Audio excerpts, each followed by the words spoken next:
Assalamualaikum warahmatullahi wabarakatuh. Assalatu wassalamu ala asyrofil anbiya'i wal mursalin Sayyidina Muhammadin wa ala alihi wa sahbihi ajmain amma ba'd. Apa kabar teman-teman semua? Semoga kita semua dalam lindungan Allah Subhanahu wa taala. Dalam video kali ini saya ingin menyampaikan suatu materi tentang pengantar integrasi ilmu dalam rangka memenuhi final tes integrasi ilmu. Perkenalkan, nama saya Maudy Anggriani dengan nomor induk mahasiswi 230104010088 dengan dosen pengampu yaitu Ibu Rizkiatul Hasanah, Esos MSOS. Dalam video kali ini saya telah menyiapkan mind mapping sebagai acuan materi-materi pengantar integrasi yang akan kita bahas. Materi yang pertama yaitu 4 pilar filosofi integrasi ilmu UIN Antasari, integrasi dinamis Islami Sains, dan integrasi Islam kebangsaan. Materi yang kedua yaitu 4 pilar filosofi integrasi ilmu UIN Antasari berbasis lokal dan wawasan global. Materi yang ketiga yaitu intradisiplin ilmu, yang keempat multidisiplin ilmu, yang kelima interdisiplin ilmu, dan yang terakhir yaitu transdisiplin ilmu. Materi yang pertama 4 pilar filosofi integrasi ilmu UIN Antasari, integrasi dinamis Islami Sains, dan integrasi Islam kebangsaan. Mengenal 4 pilar filosofi integrasi ilmu UIN Antasari Banjarmasin. Sebelum membahas 4 pilar filosofi integrasi ilmu UIN Antasari, alangkah baiknya kita mengenal dulu apa saja 4 filosofi integrasi UIN Antasari itu berikut adalah 4 pilar filosofi integrasi ilmu UIN Antasari. 1. Integrasi dinamis, 2. Integrasi Islam dan kebangsaan, 3. Berbasis lokal, dan 4. Berwawasan global. Pembahasan yang pertama yaitu pilar pertama integrasi dinamis. Integrasi dinamis dimaksudkan sebagai integrasi ilmu yang memadukan ilmu-ilmu alam, sosial, dan humaniora dengan ilmu-ilmu keislaman, sehingga saling memperkaya, saling mempengaruhi, dan saling mencerahkan.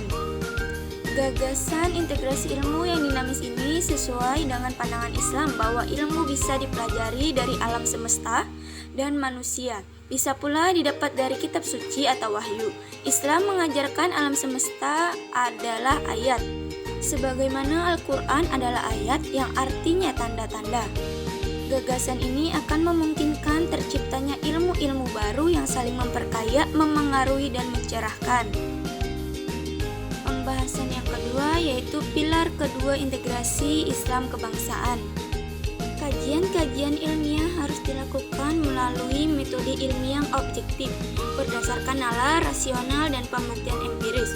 Dari sudut pandang ini, setiap kajian ilmiah haruslah apa adanya, tidak terikat pada nilai-nilai selain sudut pandang ilmiah itu sendiri. Tetapi, ketika seorang ilmuwan pertama kali memutuskan apa saja di antara begitu banyak masalah ilmiah yang harus dipilihnya untuk dipelajari, diteliti, dan dikembangkan, maka ia harus mengambil keputusan berdasarkan nilai-nilai yang diyakininya. Apalagi ketika ilmu itu melahirkan teknologi yang berdampak besar bagi kehidupan manusia. Di sini nilai yang diyakini seseorang mau tak mau akan berperan. Nilai-nilai ini mengambil tempat pada suatu komunitas politik yang disebut dengan negara-negara atau negara bangsa. Dalam kaitan inilah UIN Antasari berusaha untuk menanamkan satu nilai penting yang menjadi rujukan dalam menentukan pilihan objek studi dan kegunaannya, yaitu integrasi Islam dan kebangsaan. Jika kita perhatikan, lembaga UIN sendiri sebagai universitas berlabel Islam dan dibiayai pemerintah, jelas menunjukkan bahwa ia adalah wujud kelembagaan dari integrasi Islam dan kebangsaan. Materi yang kedua yaitu 4 pilar filosofi integrasi ilmu UIN Antasari berbasis lokal dan wawasan global. Mengenal 4 pilar filosofi integrasi ilmu UIN Antasari, di dalam situs resmi UIN Antasari menyebutkan bahwa UIN Antasari memiliki 4 pilar filosofi integrasi ilmu, diantaranya integrasi dinamis, integrasi Islam dan kebangsaan, berbasis lokal dan berwawasan global. 4 pilar ini bertujuan untuk menunjukkan bahwasannya UIN Antasari memiliki gagasan integrasi ilmu sebagaimana yang telah dipilih UIN sebelumnya, bukan pada gagasan islamisasi ilmu yang juga diminati sebagian orang. Adapun makna-makna dari 4 pilar tersebut: 1. Integrasi dinamis, 2. Integrasi Islam dan kebangsaan, 3. Berbasis lokal, dan 4. Berwawasan global. Pembahasan pertama yaitu mengenal pilar filosofi integrasi ilmu berbasis lokal. Ada 2 hal yang dimaksud dengan berbasis lokal di sini, yaitu pertama, berbasis pada kebutuhan, tuntunan lingkungan alam dan sosial, dan kedua, berbasis pada kearifan lokal yang telah diwariskan dari generasi ke generasi. Keadaan alam serta bermacam-macam kebutuhan sosial di tingkat lokal wajib jadi pertimbangan dalam berbagai macam program UIN Antasari. Selain kondisi lingkungan dan sosial di tingkat lokal, yang tidak kalah penting lagi adalah apresiasi dan internalisasi nilai-nilai kearifan lokal yang telah diwariskan generasi terdahulu, khususnya yang tertanam dalam budaya Islam Banjar. Pembahasan yang kedua yaitu mengenal pilar filosofi integrasi ilmu berwawasan global.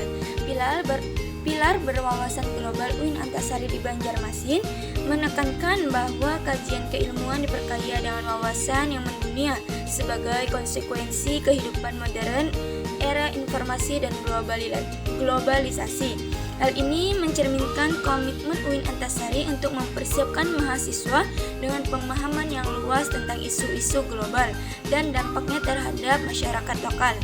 Pilar ini juga mencakup pengembangan kerjasama dengan lembaga regional, nasional, dan internasional. Dalam konteks UIN Antasari Banjarmasin, pilar berwawasan global ini tercermin dalam upaya UIN Antasari untuk menghadapi tantangan era globalisasi. Pilar berwawasan global ini juga mencerminkan komitmen UIN Antasari untuk memastikan bahwa mahasiswanya memiliki wawasan global yang memadai, yang diperlukan untuk menghadapi tantangan global yang menarik seperti perubahan iklim, migrasi paksa, dan konflik politik dan ekonomi antar negara. Pembahasan selanjutnya yaitu hubungan antara pilar berbasis lokal dan pilar berwawasan global. Pilar berbasis lokal menyoroti pentingnya mengakui, menghormati, dan memanfaatkan nilai-nilai lokal, budaya, dan kearifan tradisional dalam proses pembelajaran. Hal ini penting karena nilai-nilai lokasi memberikan identitas kultural yang kuat bagi mahasiswa, membantu mereka terhubung dengan akar budaya mereka, dan memberikan landasan yang kuat dalam memahami dunia di sekitar mereka. Pendidikan berbasis lokal di UIN Antasari memungkinkan pengembangan ilmu pengetahuan yang relevan secara lokal, memperkuat rasa identitas, dan menghargai keberagaman budaya yang ada. Sementara pilar berwawasan global menekankan pada pengintegrasian perspektif global dalam pengajaran, pembelajaran, dan penelitian. Hal ini membuka wawasan mahasiswa terhadap perbedaan budaya, tantangan global, dan perspektif internasional yang beragam.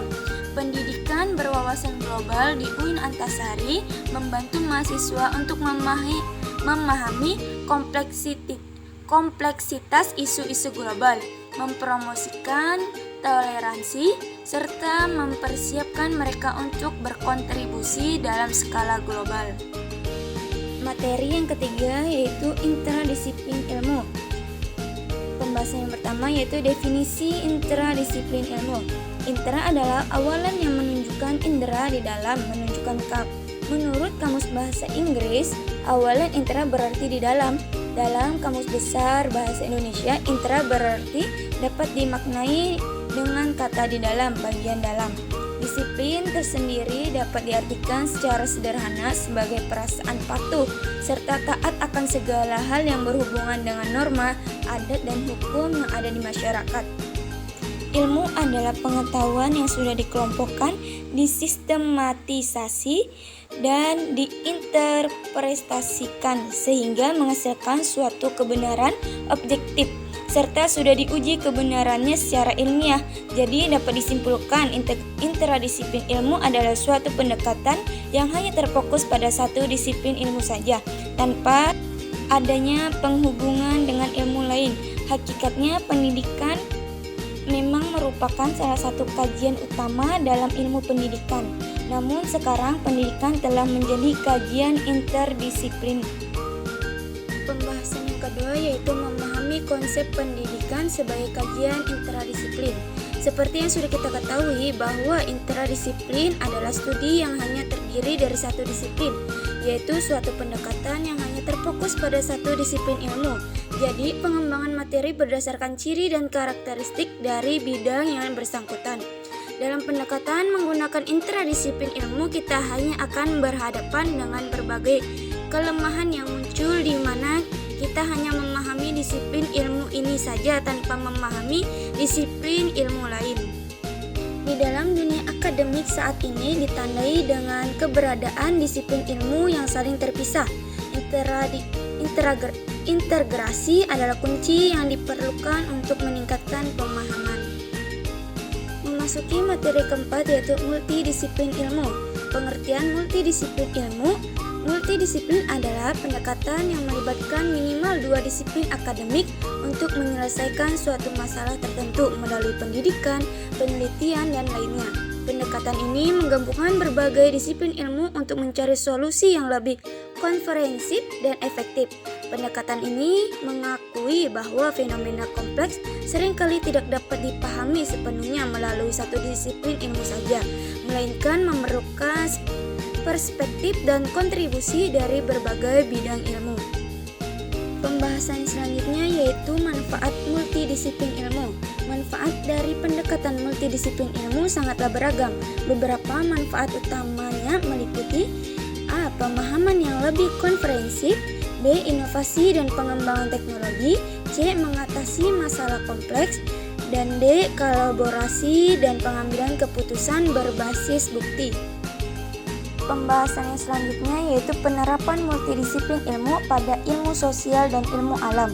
Penerapan pendekatan multidisiplin ilmu dalam ilmu sosial dan ilmu alam dapat memberikan pemahaman yang lebih komprehensif tentang fenomena yang kompleks.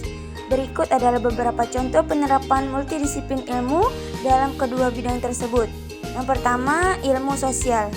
A. Studi lingkungan. Dalam studi lingkungan, pendekatan multidisiplin ilmu melibatkan kolaborasi antara ilmu lingkungan, ilmu sosial, ilmu politik, dan ilmu alam. B. Studi migrasi. Pendekatan multidisiplin ilmu dalam studi migrasi melibatkan ilmu sosial, antropologi, ekonomi, dan geografi. C. Studi gender. Dalam studi gender, pendekatan multidisiplin ilmu melibatkan kontribusi dari ilmu sosial, psikologi, antropologi, dan sejarah. 2. Ilmu alam. A. Konservasi lingkungan. Dalam konservasi lingkungan, pendekatan multidisiplin ilmu melibatkan ilmu lingkungan, biologi, ekologi, dan ilmu sosial. B. Penelitian kesehatan. Dalam penelitian kesehatan, pendekatan multidisiplin ilmu melibatkan kontribusi dari ilmu kedokteran, biologi, psikologi, sosiologi, dan statistik. C. Energi terbarukan. Dalam studi energi terbarukan, pendekatan multidisiplin ilmu melibatkan ilmu fisika, ilmu lingkungan, ilmu material, dan ilmu ekonomi. Memasuki materi yang kelima yaitu interdisiplin ilmu. Pengertian interdisiplin ilmu. Interdisiplin adalah cara pandang yang melibatkan transfer suatu disiplin akademik ke dalam disiplin akademik lainnya untuk menyelesaikan suatu masalah tertentu melalui pendidikan, penelitian, dan pengabdian pada masyarakat. Dalam interdisiplin dapat terjadi pencampuran antara disiplin namun tidak terjadi peleburan. Ilmu pengetahuan yang cangkupan pembahasannya menggunakan satu kelompok disiplin ilmu saja disebut interdisiplin ilmu. Memasuki pembahasan selanjutnya yaitu perkembangan interdisiplin ilmu. Interdisiplin ilmu merupakan ilmu pengetahuan yang cangkupan pembahasannya menggunakan satu kelompok disiplin ilmu saja. Contohnya interdisiplin ilmu adalah ilmu komputer yang dikembangkan dari disiplin ilmu pengetahuan alam. Perkembangan interdisiplin ilmu pengetahuan alam pun cukup banyak dan berkembang sangat pesat, sehingga perkembangan tersebut sangat mempengaruhi pola pandang dan kehidupan sosial saat ini. Oleh karena itu, suatu ilmu yang dikembangkan berdasarkan interdisiplin ilmu, tetapi karena dampak sosial perlu diperhitungkan. Pembahasan selanjutnya itu pendekatan interdisiplin ilmu. Pendekatan adalah cara berharga atau paradigma yang terdapat dalam suatu bidang ilmu yang selanjutnya digunakan dalam memahami agama. Dalam hal ini adalah agama Islam. Islam dapat dilihat dari beberapa aspek yang sesuai dengan paradigmanya. Pendekatan ilmu dengan banyak ilmu lazim disebut dengan pendekatan interdisipliner atau multidisipliner. Dalam menghadapi suatu masalah terhadap belajar, tidak memungkinkan menggunakan monodisipliner karena hanya mencangkup dalam satu ilmu saja. Tetapi dengan interdisipliner akan menyangkut banyak ilmu karena masalahnya menyangkut banyak aspek ilmu. Sehingga dalam mengkaji suatu teks agama dalam Islam tidak cukup hanya dengan menggunakan makna tekstualnya saja, tetapi harus dengan pendekatan yang multi atau interdisipliner, kemudian akan memudahkan dalam mencerna makna dari suatu masalah. 1. Macam-macam pendekatan interdisiplin ilmu. Pendekatan filsafat. Pendekatan filsafat bersifat mendalam, artinya mengoptimalkan kemampuan akal sampai tak sanggup lagi dijangkau. Radikal artinya pembahasan dilakukan sampai ke akar permasalahan hingga tak ada lagi yang tersisa, sedangkan sistematis adalah dilakukan secara teratur dan menggunakan metode berpikir tertentu dan universal. 2. Pendekatan sosiologis. Sosiologi adalah ilmu tentang kemasyarakatan, ilmu yang mempelajari segala sesuatu yang berhubungan dengan masyarakat. Sosiologi didefinisikan secara luas sebagai bidang penelitian yang tujuannya meningkatkan pengetahuan melalui pengamatan dasar manusia dan pola organisasi serta hukumnya. 3. Pendekatan sejarah atau historis. Jadi, pendekatan sejarah atau historis adalah suatu ilmu yang di dalamnya dibahas berbagai peristiwa dengan memperhatikan unsur tempat, waktu, objek, latar belakang, dan pelaku dari peristiwa tersebut. Memasuki materi yang terakhir yaitu transdisiplin ilmu. Pengertian transdisiplin ilmu. Transdisipliner adalah cara pandang atau pendekatan holistik dalam menyelesaikan masalah kompleks yang dapat menghasilkan ilmu atau disiplin baru melalui pendidikan, penelitian, dan pengabdian pada masyarakat dan melibatkan semua komponen pemangku kepentingan. Transdisiplin merupakan strategi riset yang melibatkan pemangku kepentingan lain di luar akademisi seperti praktisi, profesional, pemerintah, politis, pengusaha, agar hasil penelitian dapat memiliki probabilitas yang lebih tinggi untuk diaplikasikan oleh masyarakat. Pembahasan yang selanjutnya itu pendekatan transdisiplin ilmu. Pendekatan transdisiplin memiliki perbedaan dengan pendekatan multidisiplin dan interdisiplin. Pendekatan multidisiplin dan interdisiplin memperlihatkan disiplin yang tersegmentasi. Kedua pendekatan ini tidak memiliki konsep integrasi yang diperlukan untuk meningkatkan pemahaman terhadap masalah yang ada. Pendekatan multidisiplin masih memperlihatkan unsur-unsur monodisiplin di dalamnya. Untuk dapat mengatasi masalah global yang kompleks diperlukan suatu hal yang bersifat kualitatif dan tidak hanya sekedar kuantitatif. Sifat kuantitatif ini menandai adanya integrasi dalam sejumlah pengetahuan. Integrasi ini merupakan hasil dari definisi transdisiplin yang berada dalam kerangka kesatuan mendasar atau fundamental dari ilmu pengetahuan. Pembahasan yang terakhir yaitu penerapan transdisiplin ilmu dalam kehidupan sehari-hari. Penerapan transdisiplin ilmu dalam kehidupan sehari-hari melibatkan perintegrasian konsep, metode, dan pengetahuan dari berbagai disiplin ilmu untuk memecahkan masalah atau memahami suatu fenomena secara holistik. Beberapa contoh penerapan transdisiplin ilmu dalam kehidupan sehari-hari yaitu 1. Menjaga kebersihan lingkungan yang masih belum bisa teratasi dengan baik. Masalah ini perlu melibatkan pendekatan yang bercorak transdisipliner. 2. Pada terjadi bencana seperti gempa bumi, banjir, dan lainnya, penerapan ini melibatkan lintas disiplin untuk memberikan respon yang efektif dan menyeluruh terhadap dampak bencana. Mungkin cukup sekian penjelasan dari materi-materi yang telah saya sampaikan. Kurang dan lebihnya saya mohon maaf. Wassalamualaikum warahmatullahi wabarakatuh.